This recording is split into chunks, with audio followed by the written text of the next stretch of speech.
So here is the tournament recap for the ESG Football Beta. I was on Dope Walker's team. Our team ended up making it all the way to the championship, and we was facing that boys West team. And my God, it was one of the toughest tournaments so far. We had a bunch of rookies that played in, reserves that stepped in to fill in for inactive players. And it was a good old fun tournament. And seeing how the rookies played throughout this tournament was phenomenal. And in the championship, we had a rookie that stepped in as a reserve to fill in for one of our players that ended up leaving right when we got to the championship, which is crazy, but people have lives. He was learning the controls for the first time, so he was learning everything on the fly during this match in one of the biggest matches in the tournament. So, shout out to that player. You guys can pause the video and read some of the message that I sent in the Discord. We also had a deaf player on the team, so it made it more difficult to have live communication for adjustments on the fly. So we basically had to message him in between plays or after the match and make adjustments from there for him to adapt. I thought it was pretty cool to have a deaf player experience a game like this and at a high level when it comes to competing, and seeing how he done was pretty impressive. Also with the fact that he was playing on a line, which I guess he was testing out line play and also adapting to the team needs. So for him to do that and for us to just adapt with, what he's not comfortable playing with and at for a position which he's used to playing at the skill position as a receiver DB, I give major props for this player, and his name is Gotham Coach. You guys, I recommend you to follow his social media accounts. Go show him love and support, as he is the only deaf player that I know that's currently playing in the ESG Football Beta. Once again, this was my first experience with this type of individual player and also just playing with him in general in the ESG Football Beta. It's a blessing to play with these type of players as well, getting them to the very top at a high competitive level. So I'm looking forward to playing with this guy in the future for ESG Football. So after the championship game went down, the next day, which is today since the video's release, woke up, saw a lot of people chatting about the RPO situation. Everybody's complaining about the RPO, and I had to give my little bit of an input, which you guys are seeing here. And let's just say everything in ESG football is beatable and stoppable. It just comes down to how well the team is when it comes to user skills, listening, adapting, and communicating to adjustments on the fly, and how well you're going to execute against your opponent. So discipline football is key in RPOs when DBs has to play safe, play their assignment, and then everybody else just doing their part and role. And it takes a team to execute these little details and make things possible. Now, first thing I want to say, it was a blessing for the team that we had with numerous rookies coming in and out, coming in as reserves to fill in draft spots that we didn't have active players to compete in during all the matches that we played in. For them to come in, especially rookie players that's just learning the game or their first time playing. Like in the championship game, we had Arkansas, who was a rookie, first time playing, and he's playing at one of the biggest stages, one of the biggest games, and he's just learning everything on the fly. So I feel like, the championship team that we faced had a little bit more of a advantage because they didn't have to deal with the things that we had to deal with throughout the tournament. But I'm not sure how their tournament went as far as their roster and who was filling in for them. So just getting to the championship with all the different rookie reserve players that we had to teach, adapt, and fit into rotation with, scheme adjustments was difficult as is, but we made it to the top and we done with what we had to do with. So last tournament recap, which I was on Key Green's team where we got disqualified in the championship. So this is my third championship appearance, but the last tournament on Key Green's team, we literally stopped every single team that run nothing but RPO plays. In that team alone, we had more veterans, OG players that had played the game, the beta for a while, so we was able to adapt and have our user skills kick in at the same time, execute plays very well compared to what I had to deal with on this team that I was on, but we were still able to make do with what we had, especially having rookies coming on board and helping them and teaching them throughout every single match series. So heading into this championship, adjusting players on the fly, I was trying to make things much more easier for them so they don't have to stress out too much as well, learning the controls and learning the feel of the game when it's their first time playing. So, I was trying to make it easier for them, even though, I was trying my best to also win the championship game and compete decently to compete against our opponents. So it was a tough task to take on, let alone, helping out these new players and teaching them everything that they need to know. So without further ado, here is a live look at the play art for our opponent's scheme with the RPO and what we was trying to run on the defensive side of the ball. The RPO in ESG football can be very dominant if it's executed properly, but it's also stoppable if you have a great adjustable defense that plays disciplined football and has great user skills. So that's what we was facing up against in the championship, and we was just running a basic 3-1-3 defense. Usually I don't run this, but this is the best defense depending on who you have that can really stop the RPO. You just got to have great players that plays disciplined football on the backside, like the DBs playing deep on the pass, and then also containing on the backside if the QB contains. So basically what we was doing in the championship is that we had our linemen shift over to the left side just for the running back purpose.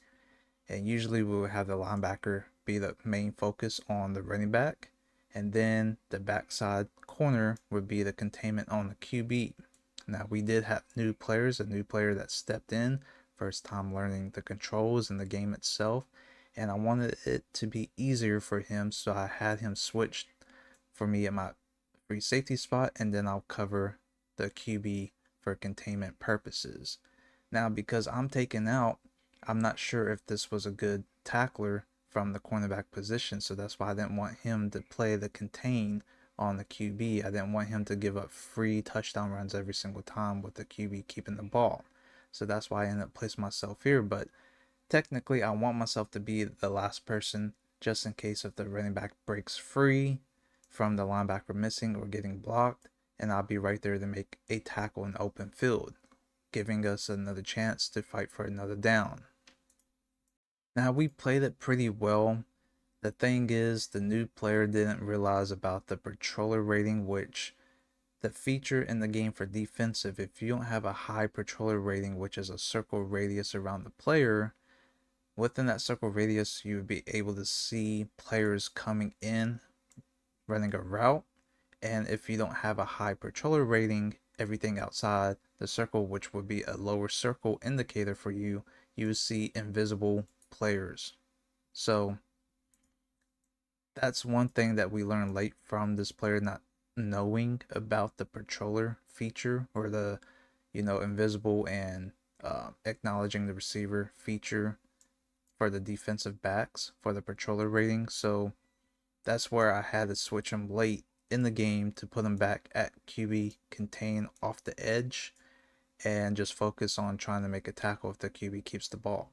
Now there's this red line indicator, which is a wall line, so it's like a delay for people trying to blitz so they don't shoot the gap. So you get like 2 to 3 second delay before you're able to move into the backfield to make a tackle. So there was a lot of times where, I told the linebacker go left. There was times where he went right, which pretty much left me being able to get blocked, or if I'm able to avoid, I can make the tackle. But for the most part, because the linebacker went to the right, it gave a freebie for the running back to just break free. And this is what made the play happen, is that all these blockers right here and the receivers was able to make key blocks. And then the running back just had a freebie to get by or beat one person and break free every single time. But if we had this linebacker coming over to left, I'll kind of hover right here just for any cut back from the running back that can possibly break free. Now, I was looking at the skill difference. I know some of these new players is not the best at breaking down and all that stuff to make a tackle, so that's why I consider myself as a key component to being that one last defender to make a play and make a tackle on the running back who may break free. Also, another thing, we didn't have the best block shedding with the line. We did have times where they did get by the lineman and make a stop on the running back, keeping the ball and make a tackle in the backfield. But for the most part, we couldn't get those sheds that we needed. And of course, the running back had the one-on-one opportunity and he would most likely break free. So, it's easy to stop. It just comes down to, like I said, skill gap and team communication to execute the details. There's another defensive formation that I like to run, which is this defensive formation. I forgot what it was called on the game, but this is a great way for the defense to delay shoot gaps. That way they don't get instantly blocked. They can have the opportunity to like avoid the blocker coming up, strafing right, strafing left, and it makes the running back pick and choose where to go based off, how he's going to see the blocks happening. And usually with these delayed blitzes, at linebacker, it gives a better opportunity for one of these two linebackers to make a play. And if anything, if he breaks free, makes one player miss, I'll be right there to clean it up. And same thing if the QB keeps, all the cornerback has to do is play outside contain, and I'll be right there for any cutback to stop the quarterback. So last tournament, this is basically what we ran. We had the players to effectively do these adjustments, assignment, roll gap plays, and we dominated everybody that was running RPO plays. So for me, I probably have the toughest job because I am the last defense, but I also have to play safe for any deep plays.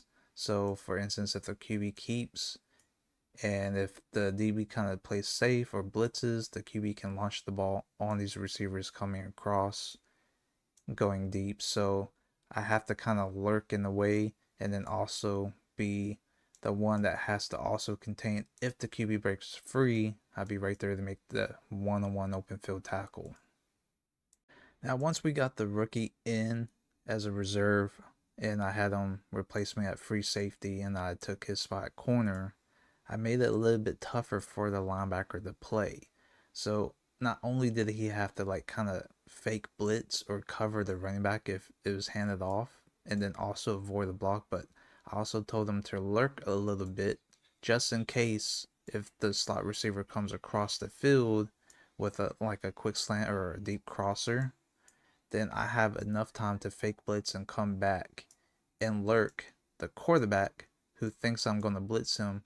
He would just throw over top. And I did have a few plays where I'm able to get right there and pick off that backside slant receiver just because I felt like the new player wouldn't be able to cover this. And the fact that, once again, learning late that he didn't have a high patroller rating, I just wanted him to play deep. Of course, he wasn't going to see this player coming across on the slant or a deep crossing route. So, all in all, that's how I went about it to stop it, contain it. I mean, it just comes down to who's going to execute much more better as a team overall and playing the roles and playing parts. That's why ESG football, it takes a team to make things happen. It's not an individual player sport like Madden College Football. This game takes team strategic play calling, adjustments, and just having that high football IQ. And then it comes down to as well with the skill gap builds and all that other stuff. So ESG football is a very detailed game.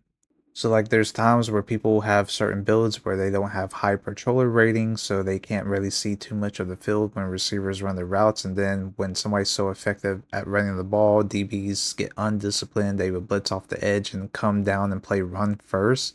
And then that's where receivers is just free over top and they can just launch the ball over their heads for easy one play touchdowns. So it comes down to, people making call outs, making adjustments, playing discipline and all that stuff, and executing properly.